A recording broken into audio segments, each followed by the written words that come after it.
Herzlich willkommen zum Begleitprogramm der Ausstellung Happy in Berlin, die wir am Dienstagabend, am 15. Juni hier im Literaturhaus Berlin eröffnet haben und die noch bis zum 31. Juli an der HU im Grimm-Zentrum und hier bei uns im Haus im Literaturhaus Berlin zu sehen ist. Mit dem Begleitprogramm, 10 Veranstaltungen sind es insgesamt, versuchen wir ein wenig die Fragen der Ausstellung, die sich ja zentral den 1920er, 1930er Jahren widmet, in die Gegenwart zu heben. Und das machen wir heute Abend mit der ersten Veranstaltung Happy in Berlin, Then and Now? Fragezeichen. Dazu begrüße ich ganz herzlich die beiden KünstlerInnen Sailesh Naidu und Sarah Berger. Und für die Moderation begrüße ich ganz herzlich Oliver Völkel. Oliver Völkel ist vielleicht dem einen oder der anderen über sein Twitter-Handle bekannt. Dort kuratiert er den fantastischen Twitter-Thread Queer History Berlin, also eine ideale Moderation für heute Abend. Ich wünsche Ihnen jetzt ganz viel Spaß mit der Veranstaltung und hoffe, Sie hier auch bei uns im Haus zur Ausstellung begrüßen zu dürfen und auch natürlich auch im Grimm-Zentrum der Humboldt-Universität Berlin. Viel Spaß! Welcome to Literaturhaus Berlin. We are sitting here in the wonderful exhibition Happy in Berlin about British writers who lived sometime in Berlin in the 1920s and 30s. This exhibition is co-curated by Literaturhaus Berlin, the University of Oxford and the Humboldt-Universität zu Berlin. And today we will not speak so much about this particular history because I have two wonderful guests and I want to introduce them, two writers who live in today's Berlin. And on my left side, Sarah Berger is a writer and photographer. Their work focuses on dating, sex, identity and power relations. Sarah recently published 3 books. And today we will listen to 2 of them, parts of them of course, and one unpublished text. We are very excited about this. And on the right, Sailesh Naidu. They is a poet, performance artist and researcher. Their work focuses on gender, sexuality, decolonization and the body. And currently they are working on their first poetry book called Territory, and we will have the pleasure to listen to that as well today. But to build kind of a bridge with that history of the 20s and 30s, I brought 2 quotes of authors shown in this exhibition. And so we can see maybe what changed, is that still valuable, is that still valid? And the first quote I want to read to you is by Virginia Woolf, who met her lover Rita Sackville-West here in Berlin, and it's quite ambiguous. Berlin glamour seems only that of Woolworth and Lion Corner House. Its immeasurable mediocrity still affects me. And the second one is by John Chancellor. Paris is a place to loaf in, London is a place to work in, Berlin is a place to do great things in with great grand gestures. And I want to know, what do you think? Is that still true? And how's your connection with Berlin? Is Berlin important for your work? Or is it just your living place and your work has nothing or not really much to do with that? I don't know who wants to begin. For sure, it's the place where I live, and I choose it's my chosen place to live, and I really enjoy living here. But I also think it's important for my work. So I recently had the chance to stay away from Berlin for a few weeks, which was nice after a year caught in my flat, and it happens often that I try to go somewhere else and to concentrate on writing, because I always think, oh, in Berlin I'm also kind of distracted all the time because there's happening so many things, and then I go somewhere and I think, okay, now I'm alone, I want to concentrate, and then I realize this energy is not here. Yeah, I mean, there's maybe another energy in this place, but it's often not really connected to my writings or so. Then I sometimes start to do more photography or something, and I change. But it's not happening always. But there was also this moment where I want to go to Vienna for a few months to do writings there, and when it came to this moment when I could leave, I was like, oh no, this text where I'm writing about this is such a Berlin text, a Berlin work. So Vienna doesn't make any sense now. So and this is something which I realized in the past years happened a lot, but it's also for me hard to tell what it is exactly, what I missed then, or it's for me it's this word of critique. Yeah. Yeah. Okay. And you? Yeah, that's an interesting question to see, like, setting as important to people's work, because my work really interrogates this idea of what does it mean to decolonize oneself in a context and a history of almost incessant colonization, especially as a queer brown body. And so to be in Berlin, in a center of Europe that frames itself in a context of being a queer city, or Europe that frames itself in this idea of liberalism, creates this contradiction for me, because to be queer and brown or migrant in these societies is inherently oppressive, both structurally so, societally so, culturally so. And so what I ask myself constantly is, what would the work be that I would create if I'm not constantly responding to violence? And I find that hard to do in Europe. I find that hard to actually create work that I feel pushes me forward and talks about what I dream of.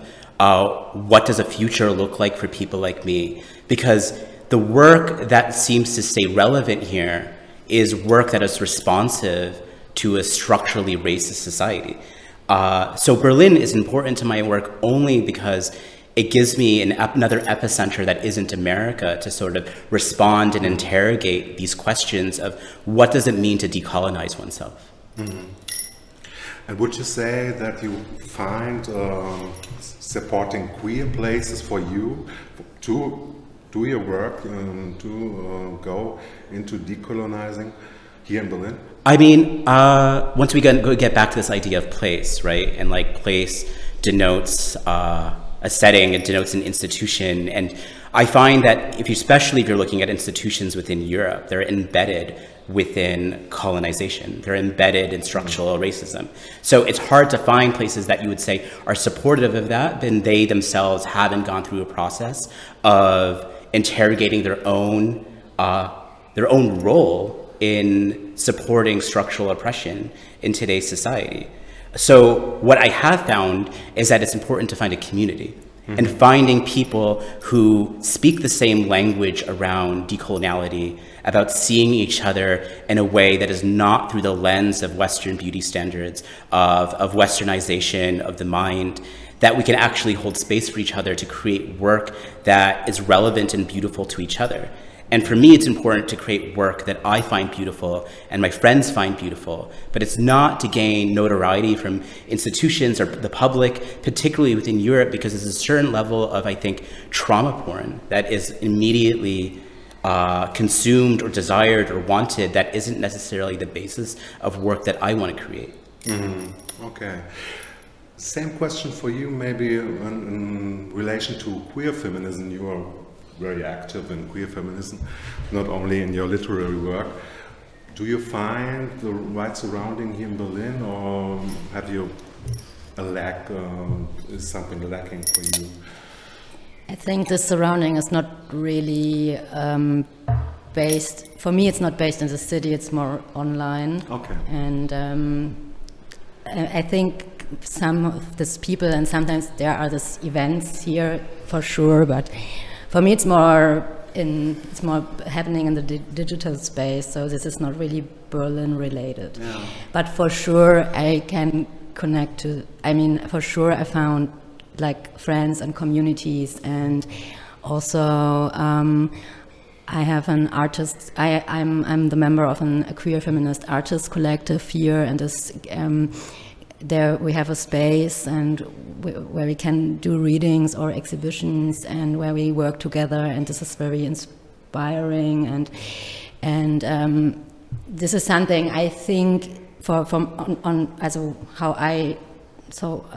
my like in the past years, I think, so I used to live in Heidelberg for 6 years during my studies, and afterwards I came to Berlin, and this was the first moment in my life where I have had this feeling of being home, because I met people who I can share my thoughts with, and I found a community which I think this is something which is happening in bigger cities. It's also not Berlin exclusive, but so this was my, like, to compare it with Heidelberg, it was different, and I felt like, wow, okay, here people like I am, like, or where I can express myself truly, or closer.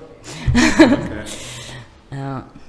You mentioned the digital space, and you are both very active actually in the digital space and display parts of your work in the internet. And you did that way before many other authors and artists discovered this due to the pandemic. And I would like to ask you about your perspective on the potential of digitality in general, but also if you have the impression that the pandemic changed something in a sustainable way, that is, maybe this work is more recognized or something like that. Maybe we'll begin with you, Sailesh. Yeah, I'm always like interested about this idea of like online and these archives that we're creating of our lives online, right? Through Instagram or Facebook or Google, you know? That at the end of the day, what I see these platforms as they're surveillance and data mining companies, right? Like, at the heart of why they were created was to create a surveillance infrastructure and to mine people's personal lives for data to convert into profit. And so to be an artist who has to utilize that space in order to share our work, to communicate and connect with other artists and peers, it's an interesting dynamic to navigate, because these institutions are inherently oppressive. And I think what we're seeing now, particularly around the violence and the censorship around sex workers or queer people, if you look at countries like Abu Dhabi, who are like selling data to intelligence agencies, outing queer people within those countries. If you're looking at countries like China that track people's movement and then using that movement to know where people are going in order to understand their sexuality or their gender, or if even in India prior to the Supreme Court ruling, how cops would use apps like Grindr or Instagram to track down queer people. I don't think it's universal to say that these platforms are inherently good and have allowed for an equilibrium of access to freedom. I think there's an incredible amount of vigilance that we need to have right now when using these platforms sort of to convey our work, and particularly around how we build community. Because at the end of the day, Facebook, Instagram, all these, Google, they're trying to sell us on a world that is closer together, that we have a global community, and selling us on this brand of globalization, forgetting that community and connections were happening in physical locations far before the internet happened. And what the internet allowed was a liberalization of identity where people can be more outwardly queer and connect. But now we're in a post-reality where community can now happen in physical platforms and physical locations within back in these contexts where we no longer need these platforms just to connect, because we've fostered connections through them that we can maintain in a more like real hands-on based way. And so my perspective is like, great, yeah, I can push my work out on Instagram, but that's just a whole lot of work. You know, that's a whole lot of work. But how do I build community in the places that I'm in? How am I spending time with people, getting to know them, understanding their work, going to their exhibitions, going to events, and trying to understand how we can create and foster connections with each other that are a lot more solid and less fragile than when they're just created on these platforms that are controlled by profit-based companies. Okay. You are already digging into the boundaries and limitations, actually.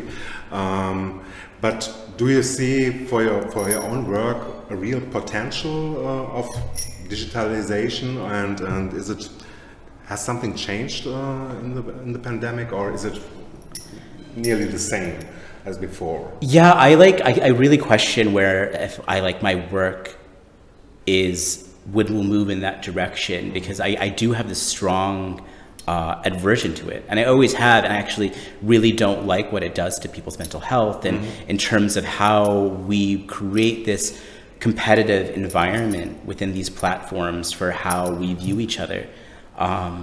So I don't see my work going in those directions, but I do think there are opportunities that are happening in this, you know, after the first wave of COVID. Now we're in this new uncharted territory of what can we create given the lessons of what we learned during the pandemic about human connection. Okay. And I think those are really important questions to ask right now.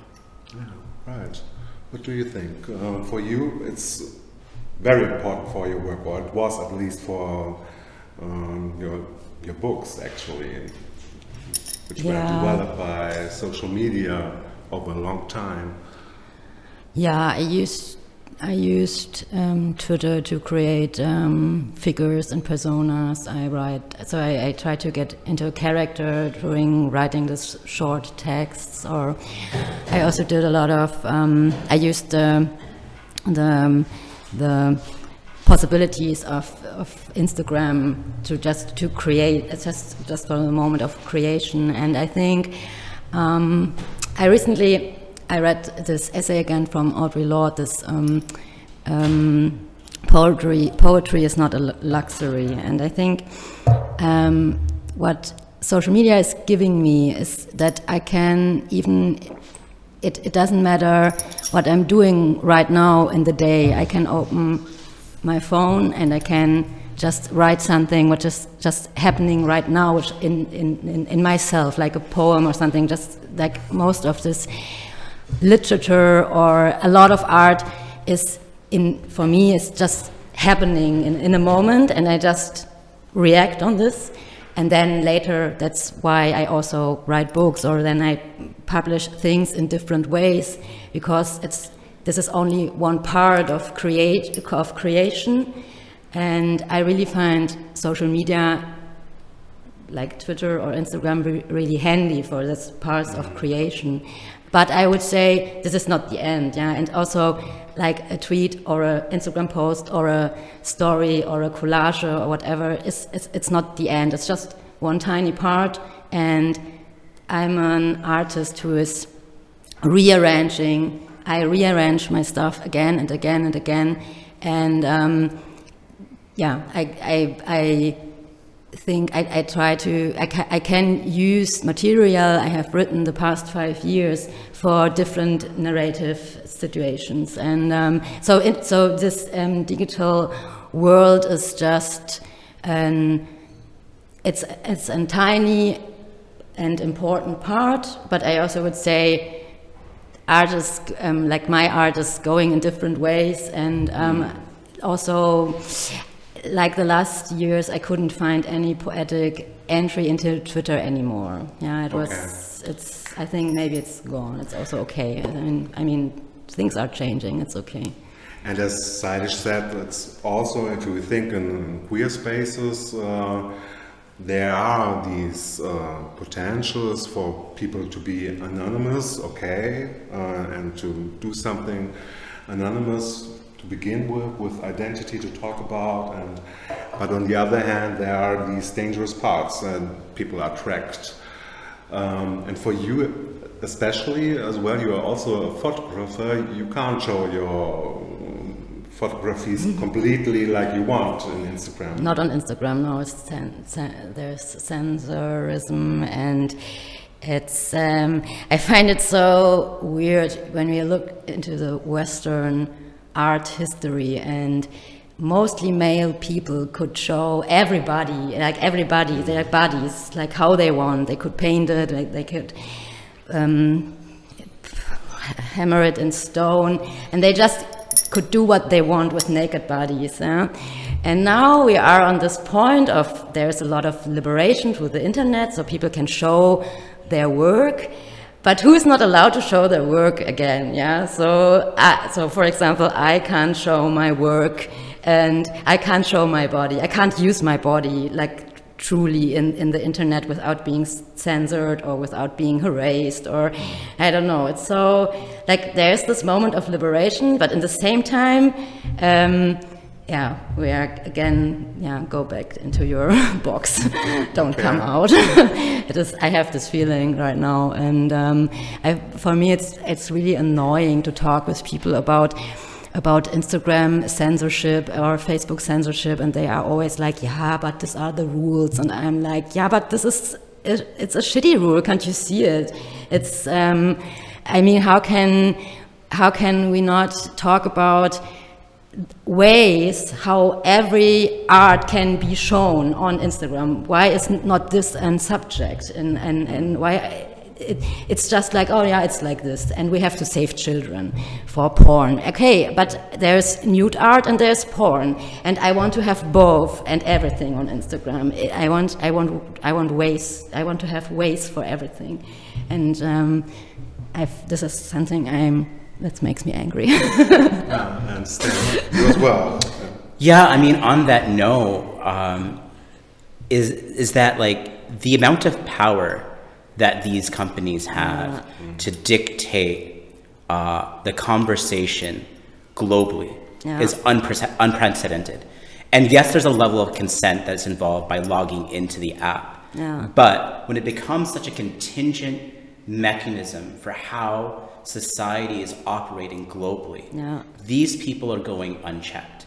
And that's what scares me, is that there has never been a time in society, or a time globally, where so few people in this world hold so much power. And we're talking about like 7 or 8 families. We're not talking about like, a monarch here and a monarch there. We are talking about there are a few handful of families and corporations that wield an incredible amount of power over how we live our everyday lives. And this has never been consented to.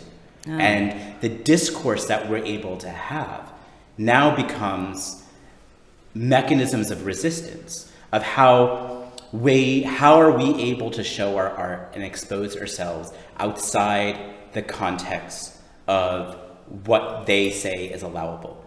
And for me, this always goes back to the idea of queerness has always been a decolonial resistance. Because even sitting in Berlin, which is the epicenter for one of the epicenters for colonization, considering the Berlin Conference happened here, is that the idea that queerness needed to be erased is a colonial concept. This is a colonial idea that like we need to eliminate nudity. When you look at Hindu temples that had sex scenes and nudity, and so much of our stories were embedded in erotica and queerness, and understanding that the body is not inherently evil, that it is a divine presence on this planet that allows one to connect to the world around you. And the control of that body was a colonial concept. And so now in this moment that we're in, we're seeing that extension of the control of the body extend into digital spheres. And so how we resist that is a really big question, because for me, I'm out of this conversation. Like, I am not going to do this conversation on Instagram, on Facebook, on Twitter. Like, this is not my role. For me, it's like, I know my role is to create these conversations within physical spaces in this world, grounded in this reality. But I know people who are doing amazing artistic projects, like Lady Defunga, who's creating beautiful video games that talk about and archive Black trans lives in digital spaces. And this is an amazing moment of resistance. This is an amazing moment of taking the tools that have been given to us in the context we're in and creating spaces to fight, to create different narratives. How would you say decolonization and queerness and queer feminism are intertwined? How does the process work? Is queering already a part of decolonization, or? It's funny because, I mean, the word queer is a Freudian term that he used to talk about the fundamental queerness of the narcissism in the self. Sorry. Like, what? No, that has nothing to do with me. That has nothing to do with me. Like, in my entire cultural identity is based on something that isn't queer. It was based on spirituality. It was based on a connection to the world and the way of existing that was not defined by these Western terms. And the Western invention of gender and sexuality that was therefore imposed on the rest of the world now frames this conversation. And I refuse to have that conversation. That is not a conversation I want to participate in, because I think it's an antiquated conversation, and it's a conversation that doesn't bring me anywhere. Okay. I think the new conversation that we have to talk around queerness is, what does it mean to live our lives outside the context of defining ourselves through these Western terms of gender and sexuality?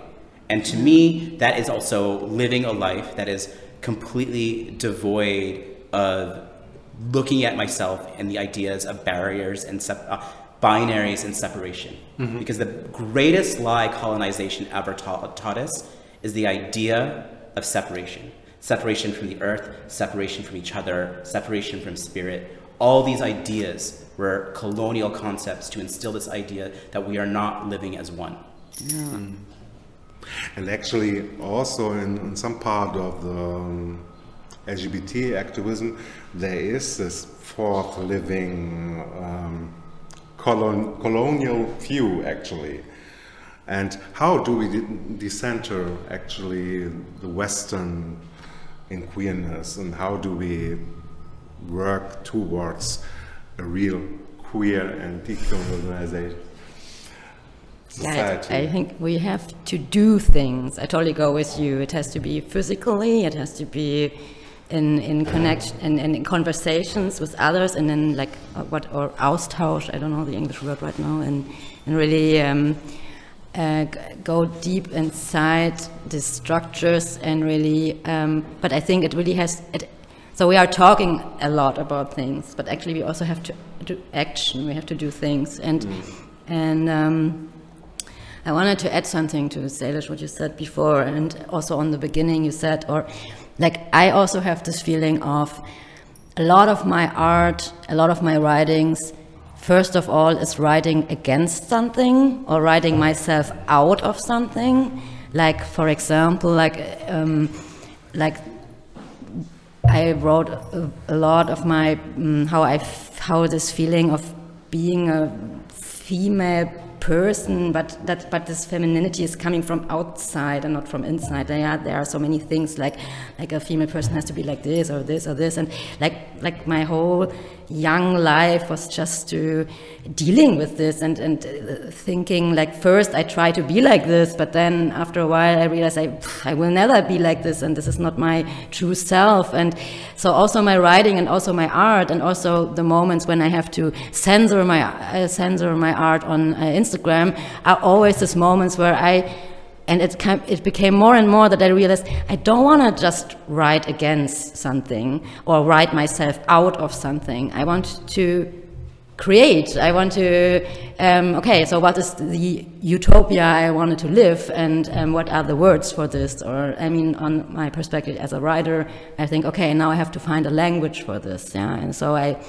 start to rearrange things. For example, I write in German, so we have this problem with articles and everything is gendered. And so I try to find a way, how can I use this language in a way that it's not so gendered anymore, because this is this is my utopia world where I want to live. So this is, I think this is what also artists can do. Yeah, they have this possibility to create and to bring their ideas into poetry, for example, or into photography. So yeah, so I must on my own right now. I think I'm on the early beginning of, because I spent the last years in just writing myself out of something, and now I have this feeling of, okay, now I want to create, now I don't want to talk about this. I mean, I still, the cis heteronormative system is there,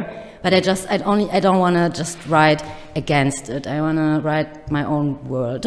But that's what I find really exciting about this moment, is that like we're at the edge. We're at the fringe of where this language is becoming possible, where these dreams can become possible.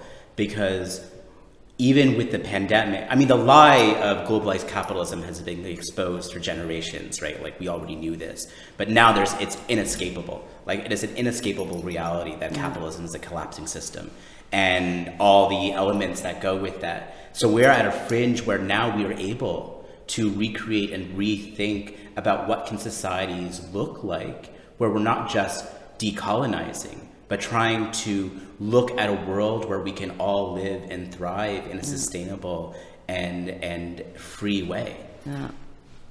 And I really think you are right. This has to happen during conversations, during Auseinandersetzung, during like this building solidarity. But for building solidarity, I really need to understand you and your perspective on this world and your suffer, and you have to understand my suffer, like that's symbolic, and then we connect, and then we have this, then we can build solidarity and systems of solidarity. And I think, but you are right, this is not only happening in the digital world, this has to happen in the physical world.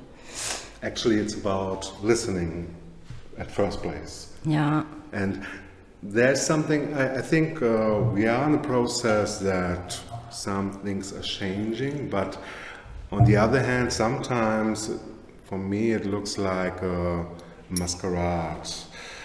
So maybe, for example, they have a diversity concept, but they don't look for the roots of their colonial gaze, for example. And I'm always struggling how to speak with people who are really not, who maybe never thought about it, how to begin, where to begin. Have you an idea how to do this, or is that something you think, okay, I'm out of it? It sounds like a lot of stress. It also just sounds like a white people problem. Yeah. You know, this is not, I think, you know, I've done the work here, and I think how white people process what they have done. Yeah. What they have and what they have done. And what that has caused throughout the world, and the trauma that we're all living, we are all living in because of it. Like this is to me like the sort of the crossroads, the decision point of like, where will we go to a society that's more inclusive, that has solidarity, that's more intersectional. And I think it really is contingent on white people doing the work. Yeah. And that's a you conversation. Of course, of course. So maybe we could go for the second part. And Sailesh brought a very, very nice performance with you.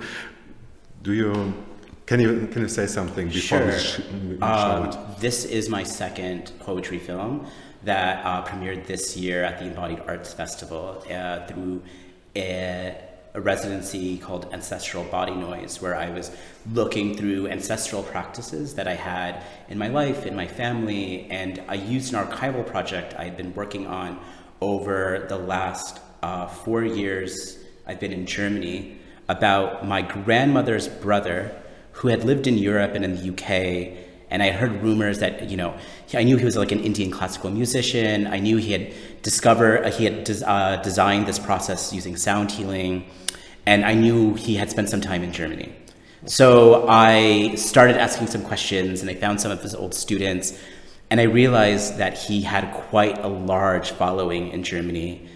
He had 2 schools dedicated to his work that are still in function today. And then talking to students, I found his old music and CDs and books that he had written. So this was sort of one of the premises for creating this work about digging through ancestral pasts and sort of what we find in that process. So the film you're about to watch incorporates his music that I found through this research project, and also some text that I had written. Wonderful.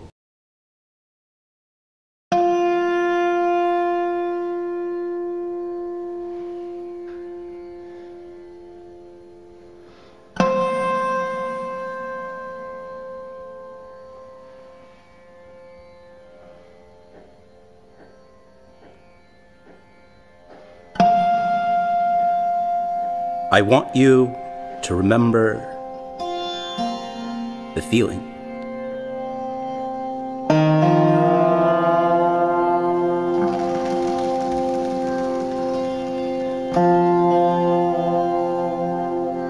Hidden in dreams. The visions that seem like memory.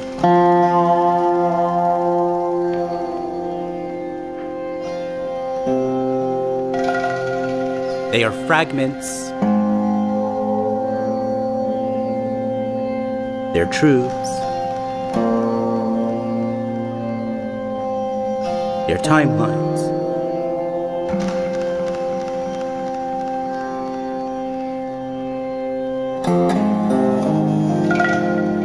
Is it enough to believe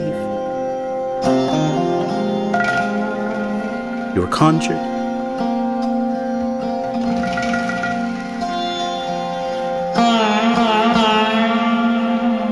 On slabs of stone, grinding cardamom into sweets? Is it enough to believe you're a melody?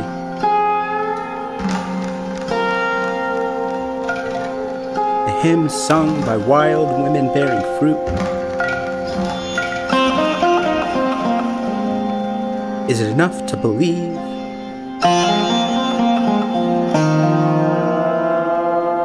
you are beyond all the dreams your ancestors could ever fathom? On this hill, on this battleground, every day can feel like an ending, and feel like a storm, can feel like a collapse into the body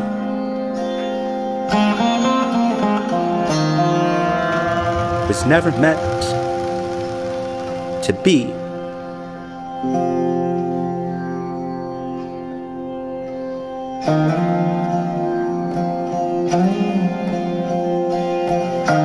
An archive for this much grief, never meant to ferment this much rage into silence.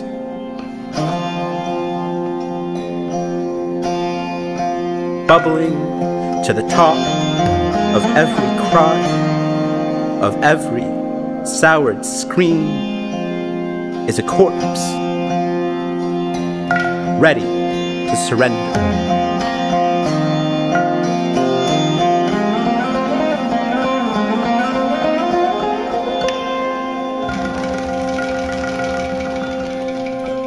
But do you remember the heartbeat? The breath speaking a language without a tongue. places that have no path to follow. You were a prayer once, cast into an ocean, not knowing the wave it would become, not knowing, shedding, all that you were would ignite a resurrection.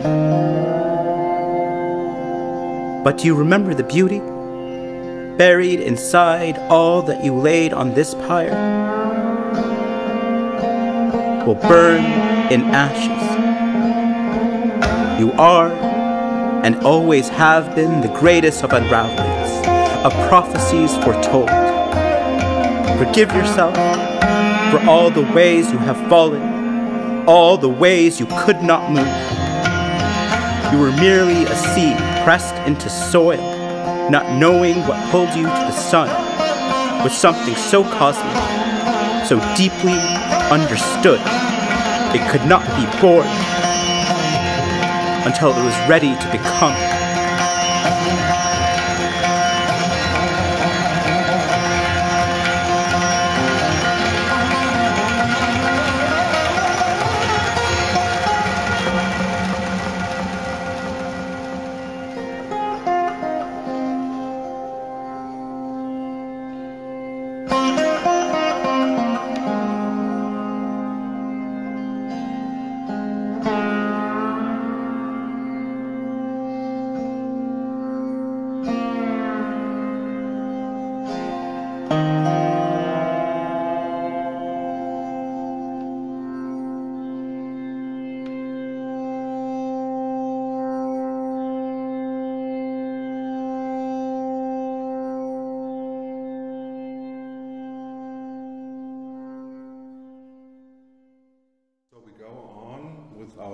Reading part, and I guess maybe you can begin now after this great video.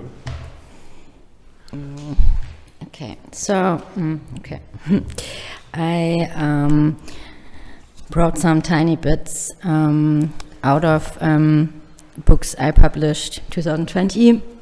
This is Sex and Perspektive. It's a short story book. And I just want to read a tiny. So this story is happening in a WG-Küche in the evening, and like in every WG-Küche and every night, there is this guy who is talking all the time and explaining all the time stuffs, and it's a bit about this guy. It's a very tiny part.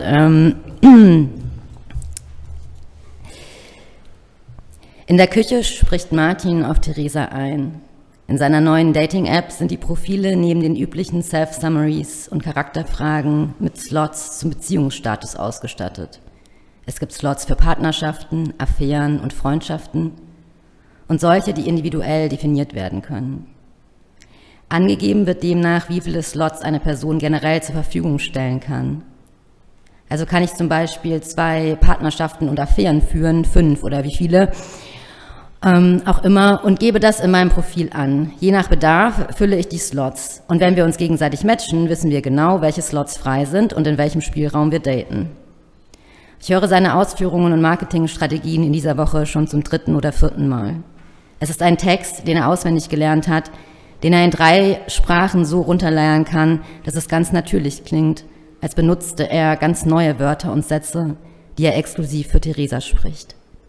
Generell ist unser Vokabular im Hinblick auf zwischenmenschliche Beziehungen sehr eingeschränkt.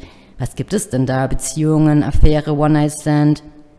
Es müsste auch einen Begriff für diesen vorpartnerschaftlichen Zustand geben, in dem zwar noch keine konkrete Beziehung geführt wird, beide sich aber darin einig sind, sich eine Beziehung vorstellen zu können und so weiter. Es gibt so viele Zwischenzustände, die ebenso erfüllend sind wie das klassische heteronormative monogame Konzept. I choose this part because I always find it super funny when people start talking and they have this feeling of inventing something new, but actually it's just reproducing the same shit. And also it's all these dating apps actually are kind of neoliberal, have this neoliberal gamification structure. And I don't think that this really, I mean, as a queer person, I use dating app for sure, but I don't think that you can queer this kind of apps how they are right now. So that's why I was to read this text. Should I go on? I have super tiny bits from this other book, which I forgot today to bring. The book is called Bitte öffne den Vorhang, and it's a book with a lot of small texts. I can't really say what format it is. They are fragments, kind of fragments, or what is the English word for aphorisms? Aphorism. Aphorism, yeah. Okay, sorry. So also I have three small parts I want to read, and they also reflect on queerness, but more in like the queer body, to say like a buzzword. Okay, let's do this on the phone. Beim Eintippen der Nachricht ins Chatfenster halte ich einen Monolog. Ich sage, mein ganzer Kopf ist ein Pickel, der ausgedrückt werden muss. Ich sage, holy shit, ich hatte gerade den besten Blowjob meines Lebens. Ich sage, wir sitzen in der Bar und der Mensch neben mir redet und redet und redet. Der Mensch neben mir ist einsam, verzweifelt, gebrochen, roh, grausam, erbärmlich. Der Mensch neben mir hat so viele Adjektive erfunden, aber keins passt. Ich sage, der Mensch neben mir ist eine Leinwand. Der Mensch neben mir hat eine lange Vergangenheit. Ab einem gewissen Alter sage ich, ab einem gewissen Alter gibt es nur noch Vergangenheit. Dann sage ich dem Menschen neben mir, I want to go down on you. Und erst als ich auf den Knien bin, spüre ich ihn, den Menschen neben mir.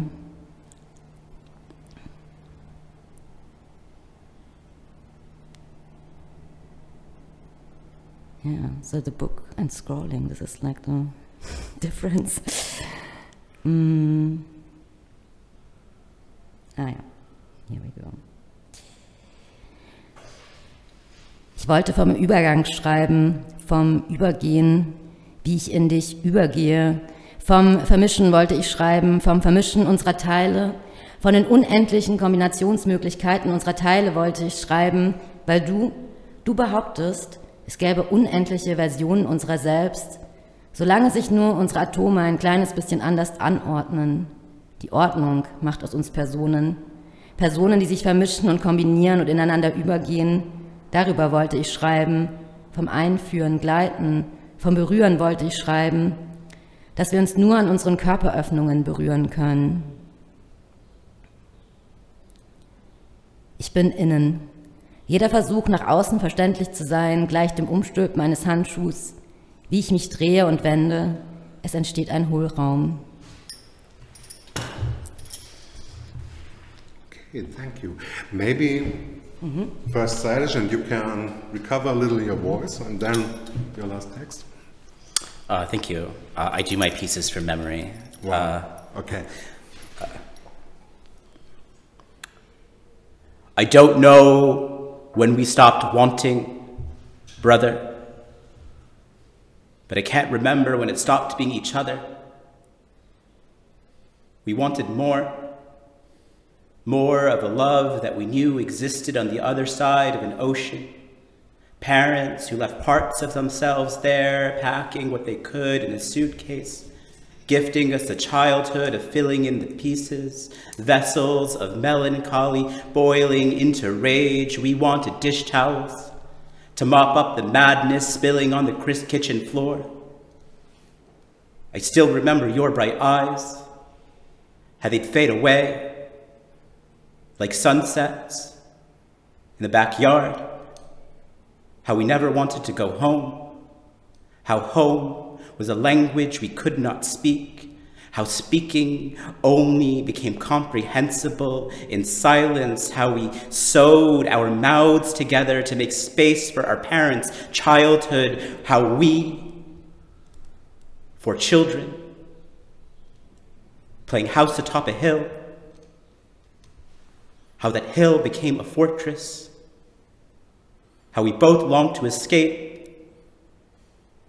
How to escape always means cutting off pieces of yourself to find your way back. How there is no going back. We wanted more, brother, but we each had to find our own way out. Like how the sun never sets in the same place twice. Like how to rise means to hope for tomorrow. Like how to live is to find hope in all that you have left.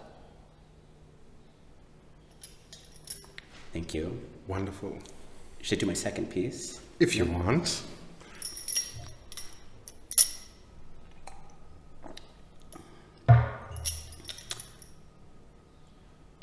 There is no written record of the first temple, no record of the first ritual, of the first finger, entering the first ring. Untamed were we on the precipice of youth, staring at unfurling mountains covered with snow, our pink irises welling with tears. What is captured as prisoner will soon become desire, in hopes that it could be tamed if brought closer, inside. Each finger, how wet with spit and soapy water it would slide if you didn't push so hard. But all you wanted was a prayer, a mantra to mask the moaning. It should never feel this good to explore a territory that was always your own, but told forbidden.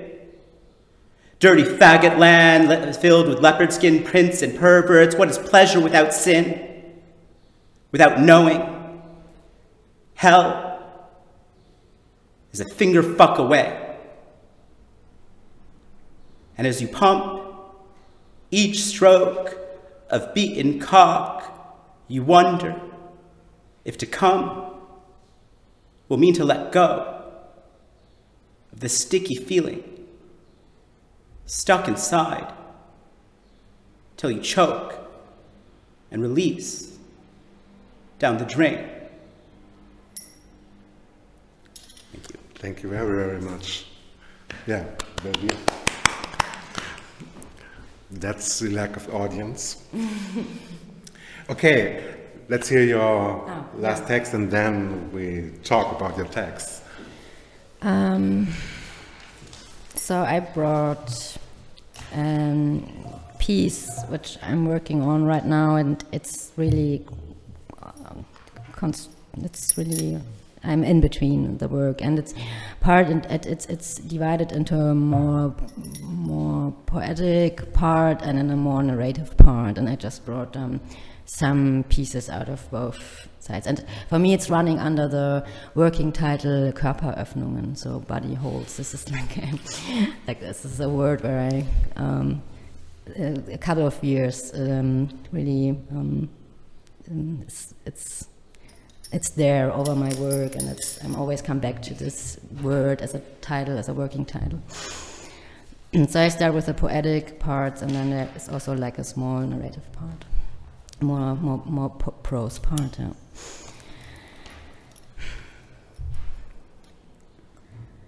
Tommy langweilt sich.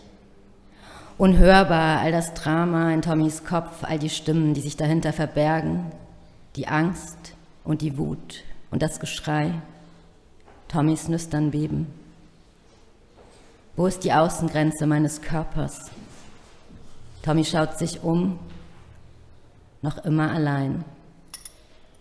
Auch Tommy ist eine Landschaft, die beim kleinsten Versuch einer näheren Betrachtung zusammenbricht. Und Tommy spürt es endlich, die Nähe zu all den Menschen, all den Fans und BewunderInnen, die fleißig auf Gefällt mir klicken. Tommy fühlt sich geliebt oder ausgehöhlt. Aber du hast sie doch auch gespürt, die Nähe, nicht wahr? Du kannst es auch spüren, dich und mich. Es hat geklickt zwischen uns so richtig. Das bilde ich mir nicht nur ein. das ist echt, oder Tommy?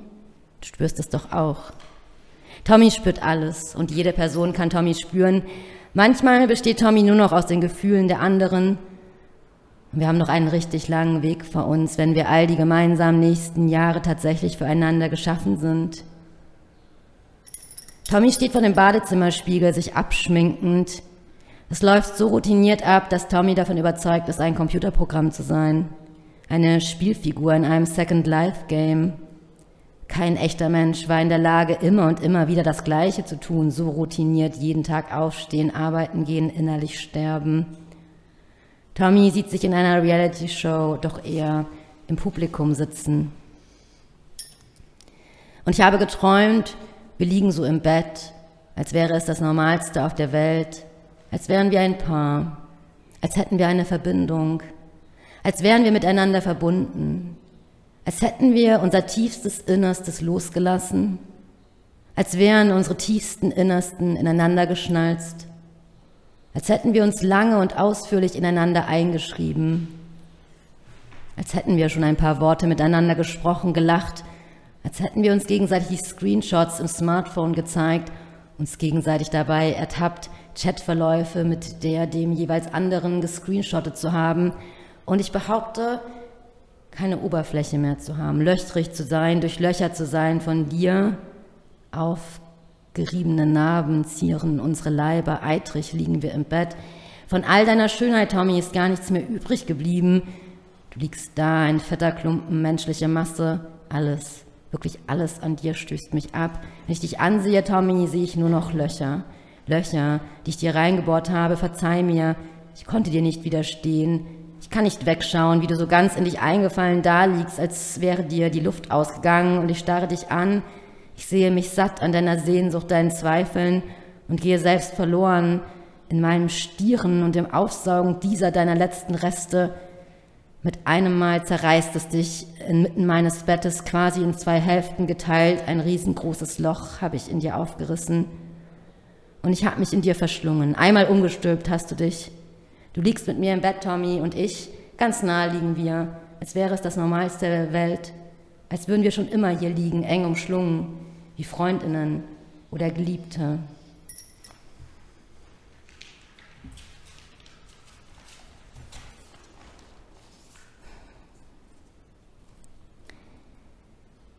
Immerzu halten sie Ausschau nach dem Schwanz.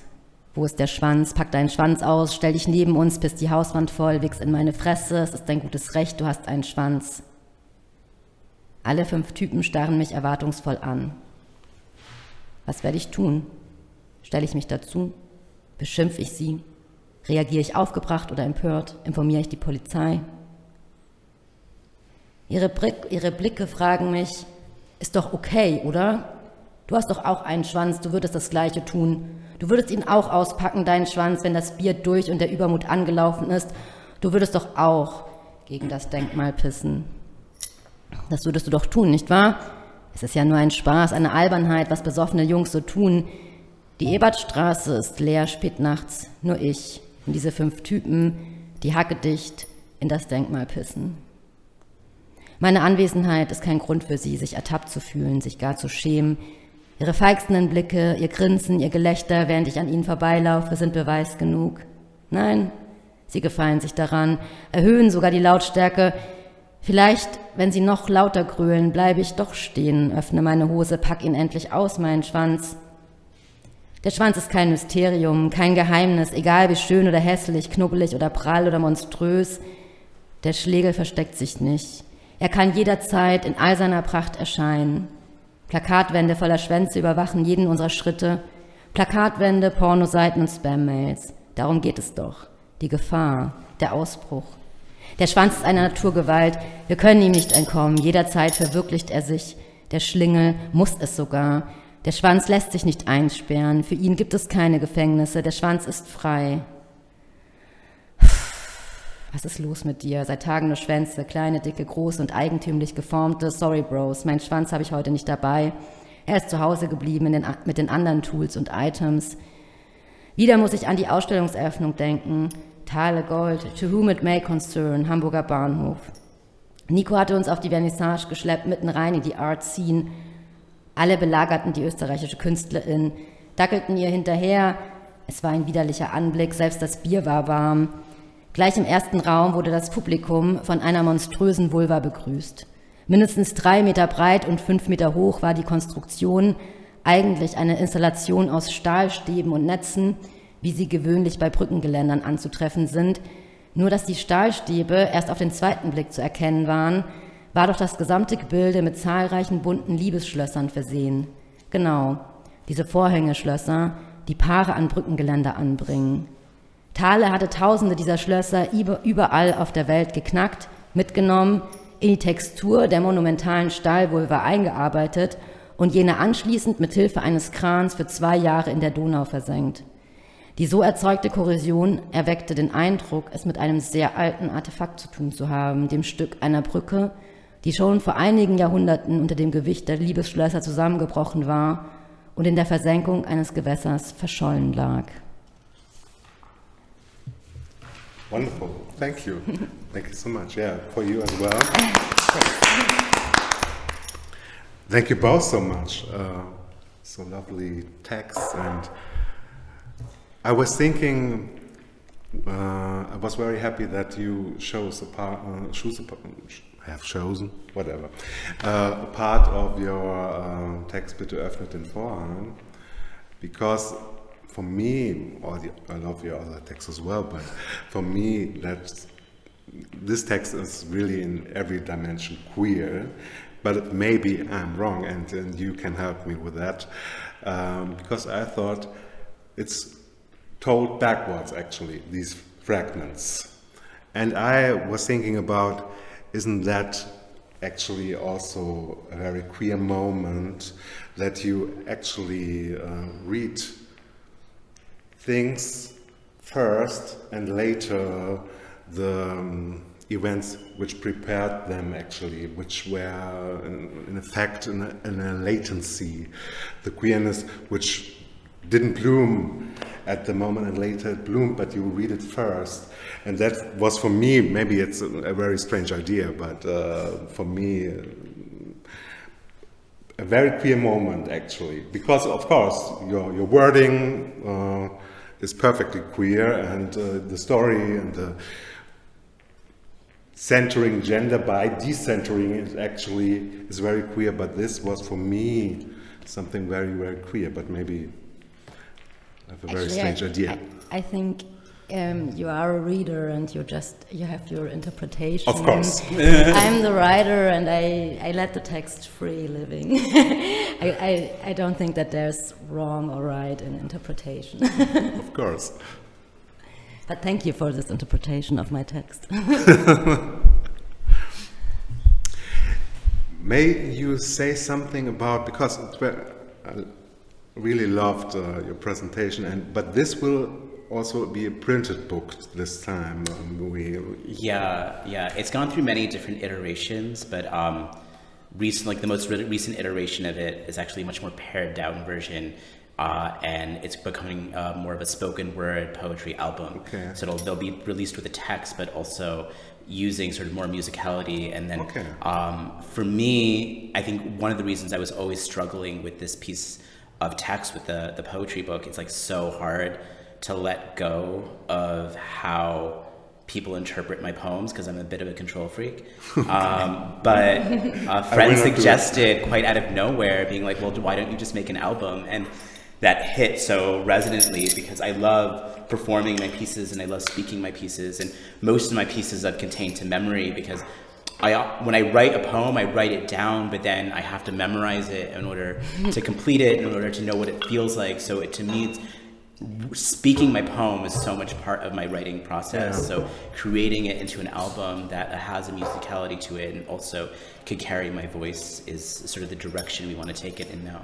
How's your working process? Because it's really very interesting that you actually need to speak and to hear it before you can complete it. But how do you begin to work with the poem, or comes it naturally? I mean, I wish, sometimes it just comes, sometimes you're just... Yeah, of course. I don't think there's a moment where I'm like, hey, I need to write a poem right now. I think, I just, you start writing or have a feeling or I see something. I think what Sarah had said so beautifully, it's about just noticing a moment and how do you put language to that moment of what comes out, and giving yourself that permission to explore it and see where that feeling takes you. Yeah. Wonderful. Yeah. There are two things came to my mind. Like, I think that, so I don't want to say that writings are queer or something. I have my difficulties with this perspective. But I think that, which also we are connected in this, that we are smashing formats, or crossing, or we are using we are both not really classic writers or classic performance artists or something. We are using different formats and trying to find our own ways through this. And I also really have my difficulties with this. Really, like, what is prose, what is poetry, what is drama? This is so, I mean, so really crash it, smash it all. And I think if you want to say that something is a queer writing, so maybe I think this is pretty close to, because also these formats are classical, so we want to do something new, and I mean, for me, it's always that this none of this formats really fits to me.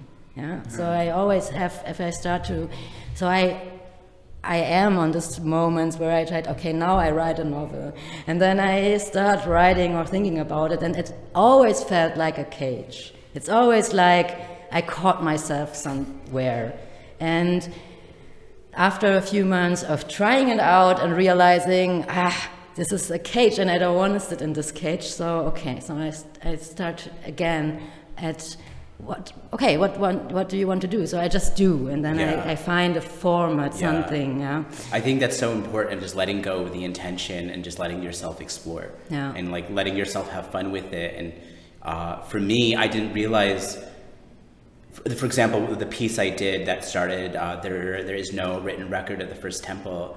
I was just reading another poem, and I wrote down that line because I really liked it. And then I started writing, and I wrote this piece, and then I reread it, and I'm like, oh my gosh, I just wrote a poem about fingering myself for the first time. But I had no idea that was in me. I just had to go with that moment of like what was coming out. And it's like, oh, this is actually quite beautiful, and allowing yourselves just to have fun with it, I think is really important. And I also think that for me, often art, also aesthetic moments or moments of creation starts with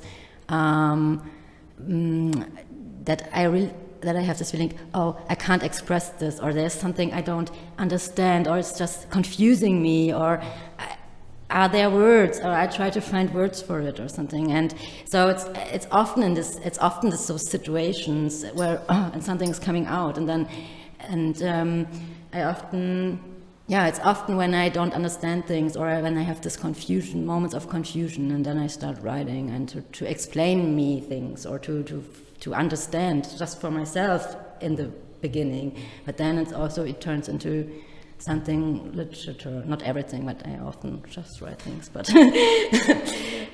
this is the beginning. And I think these are kind of queer moments, if we want to frame this, but like this, but I also have my problems with thinking of what is queer writing. And I also have my problems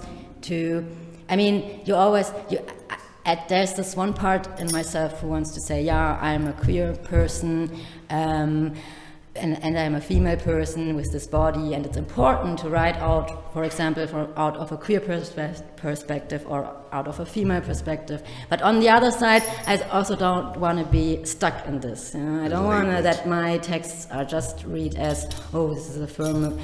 I write my texts with I, and then everybody's thinking it's a female person, but it's not written in the text that it's a female person. Why are you? So you interpret the text, or you read the text pretty close to my person. You don't give this text the chance to open themselves and to add something to you, to your personality, for example. This is the way how I often consume art. It's always like I just look, what is this giving to me, but not only on the perspective of who has done it, and is it queer or is it feminist or whatever. And yeah, so this is always this, wie sagt man, Drahtseilakt. Yeah, I don't know. I don't know this in English, but yeah, so I mean, for sure, and I want to have more queer and feministic literature presented in. Yeah, maybe that's an important word in the end. Of course, it's important that we have more queer, feminist, decolonial literature, but we don't need especially that label, and especially maybe not to be in the corner in the bookstore. And time flew, so we are at the end of our nice hour. Thank you so much for your texts and for the talk. And if you, the audience, have the possibility to go to this exhibition, do it in Berlin or in Oxford. And wish you a nice day or a nice night, whenever you watch this. Ciao.